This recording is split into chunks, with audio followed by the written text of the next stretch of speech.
अब जिसको सब मैं बोलते हैं वो चीज़ है क्या आखिर? है? अंगूर भी बोले मैं हूँ, आम भी बोले मैं हूँ, और अनार भी बोले मैं हूँ, है ना? तो यहाँ पर समझो कि आम, अंगूर, अनार मरने पर या खत्म होने पर, नष्ट होने पर सभी मिट्टी बन जाते हैं कि नहीं? यानी पंचभूत बन गए, लेकिन उनके गुण, रंग, पत्ते आदि अलग अलग हैं। जीव की स्थिति भी ठीक इसी प्रकार की होती है। ठीक है, ये समझो कि अंगूर, आम तत्वता एक होने पर भी एक अनादि परंपरा से बीज की धारा चली आ रही है।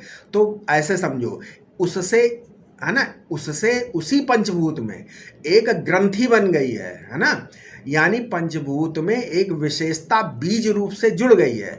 अब ये विशेष रूप कहा जाता है इसीलिए, ये गांठ जो बीज है ना, कब से है? तो कहा इसका पता कोई नहीं लगा सकता कि ये बीज कहाँ से आया। अनादिकाल से प्रवाह रूप नित्य है, तो इस एक बीज में अनंत बीजों की संभावना भरी हुई है। इस मूल बीज को आप समझो हिरण्यगर्भ है, ये, इसको हिरण्यगर्भ बोलते हैं।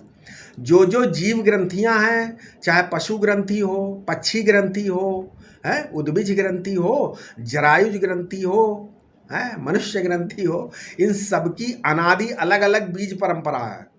तत्तद संस्कार विशिष्ट पांच भौतिक ग्रंथि का नाम बीज होता है।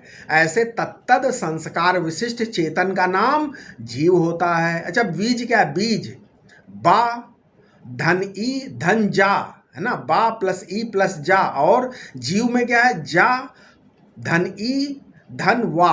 हाँ, इनमें अनुलोम प्रतिलोम व्यवस्था है। बीज शब्द में बा अक्षर है, वो ओष्ठय है, नहीं है। और जीव में जो वाक्षर है वो क्या है? वो अंतस्थ है। तो शब्द बनाने की देखो प्रणाली देखो, है ना? तो आपके देह की आकृति, प्रकृति, संस्कृति, स्वभाव, गुण, विद्या, बुद्धि, ये क्या है? आदि कर्म संस्कार हैं सब, ये बीजगत है, ये, है ना? कर्म संस्कार क्या है? बीजगत है ये।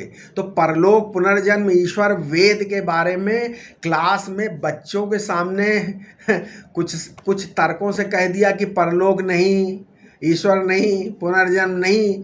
विज्ञान दूसरी चीज है और दर्शन दूसरी चीज है, जानता है। इसलिए जीव अग्नि से भस्म नहीं होगा। तो क्या करना है? तो चेतन जीव को भस्म करने के लिए ज्ञानाग्नि, चेतन अग्नि चाहिए। ज्ञानाग्नि से जीवत्व ग्रंथि भस्म हो जाती है।